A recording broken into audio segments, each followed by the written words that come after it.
Chapter 12, Dr. Landreth, Marriage and Family Play Therapy, typical problems in the playroom and what to do, not necessarily, he says, if, I would think what to do, when.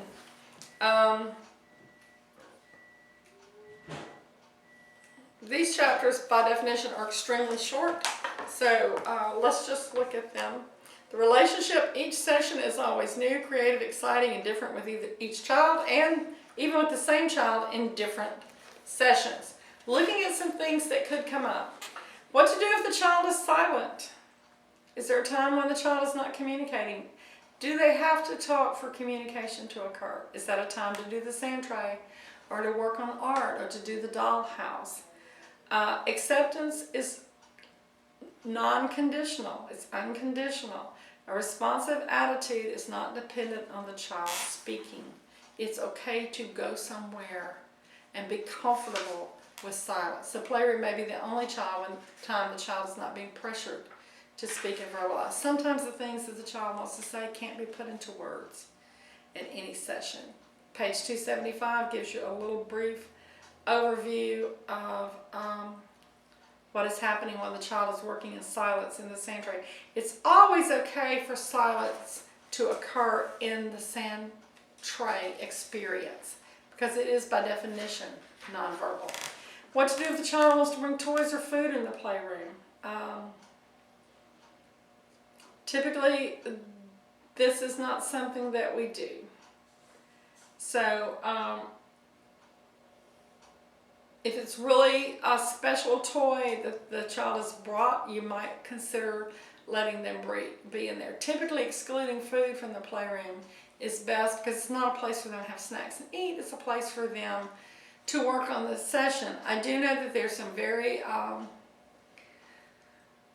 successful play therapists who will take a few minutes and let them have a brief snack while they're kind of just in the very beginning of the session for a couple of minutes.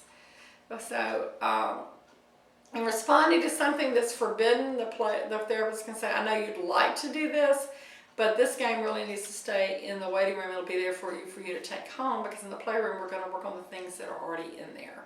So find a way to do it tactfully. What to do if the child is overly dependent for help, for acceptance. Sometimes those are needs that the child is expressing. Page 278, the child says, get the scissors for me. And the therapist says, you'd like to have the scissors. If you want them, you're welcome to go and get them. I want to play in the sand. Will you take my shoes off? And you could say, you can take your shoes off if you want them off.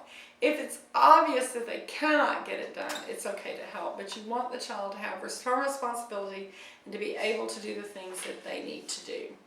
What to do if the child persists in seeking praise, if the child is kind of a praise junkie. Sometimes because they've gotten too much, sometimes because they've not ever had enough. So remembering that acceptance is neither positive nor negative, it just is. And if you set a child up for praise and then they feel like that at some point later they're not able to meet your standards for praise, that could put you in a position that you don't want to go. Do you think my painting is good? I like your painting very much, but I'm more interested in what you think about it. What do you think your painting looks like? Does it look good to you? What if the child says that you talk strange? It's pretty simple to say, yes, I probably sound different than what you're used to hearing. If the child wants the therapist to play a guessing game, I've seen times where this is very detrimental and a hindrance. I've also seen times where the child was too hesitant to say some things and needed some time. Sometimes you can say, it sounds like you have something planned or something you want to say and you want me to guess. I may not be the person to guess, but we can sit here and look at it together until you feel like that you can say what you want to say to me. If the child asks you for a hug, if the child asks you if you like them, if they ask you, do you love them? Are they looking for expressions of affection? The therapist has to be very considerate and sensitive.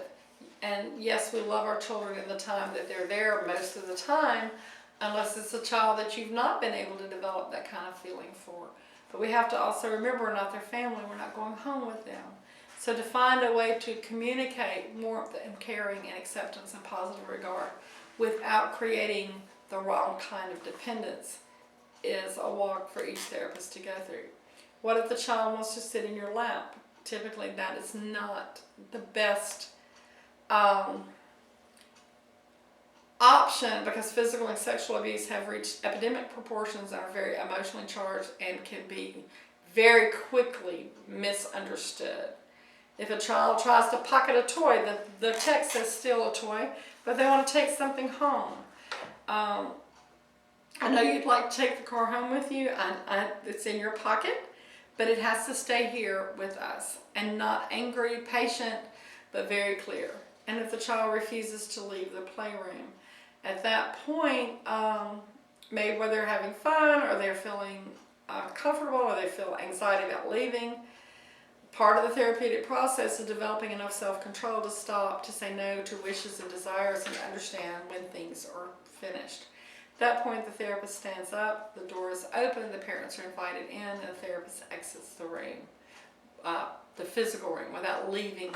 You stand in the doorway or right outside the doorway, not leave the client, but ending the session.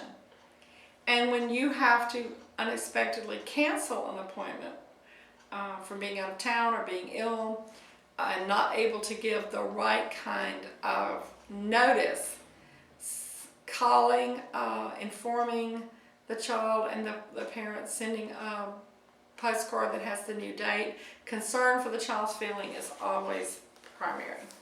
So that is the end of that little chapter.